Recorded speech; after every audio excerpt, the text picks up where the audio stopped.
The Fatima Marian consecration is an act of consecration requested by the Virgin Mary to Sister Lucia at Fatima. This consecration involves a 33-day preparation period, followed by a formal act of devotion and entrusting oneself to Mary's care for peace and the conversion of sinners. This 33-day consecration serves as a Marian retreat where participants dedicate themselves to living out Mary's requests at Fatima, culminating in the consecration itself. Message of Our Lady of Fatima. My dearest children, I come to offer you my greatest gift, to give you my love in a most special exchange, my heart for yours. In this exchange, you shall make the act of consecration to my Immaculate Heart, thus partaking in my triumph. I ask you, my children, it is only your choice to accept. Benefits of Fatima Marian consecration. Fatima Marian consecration is the act of exchanging our heart with Mother Mary's heart. The windows of the soul are opening in the heart. Unity with God grows day by day.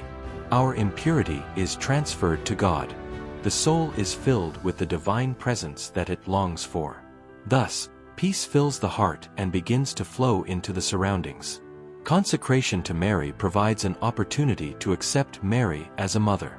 This act involves dedicating oneself completely to Jesus through Mary, committing one's life and possessions to her guidance and intercession. Our Lady reminds us of the purpose of the consecration. The consecration holds the promise of a soul to be possessed by her and through her to God, the Holy Spirit.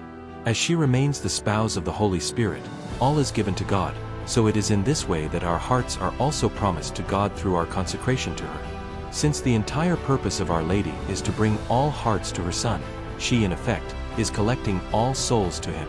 In the act of consecration, our heart is exchanged, by divine grace, for Our Lady's heart, and then our souls are purified and cleansed through a focused reconciliation with God. When the soul comes into union with Our Lady, the desire to imitate her becomes the purpose of this union. The heart is brought to the level of purity required for the heart to correspond with the imitation of Our Lady, thus bringing about the necessary spiritual atmosphere for the exchange of hearts to occur. In this imitation, our heart is pulled by a force of desire so that it can be met on the other side by God for the exchange. The act of consecration is a spiritual communion with Jesus through the heart of Our Lady.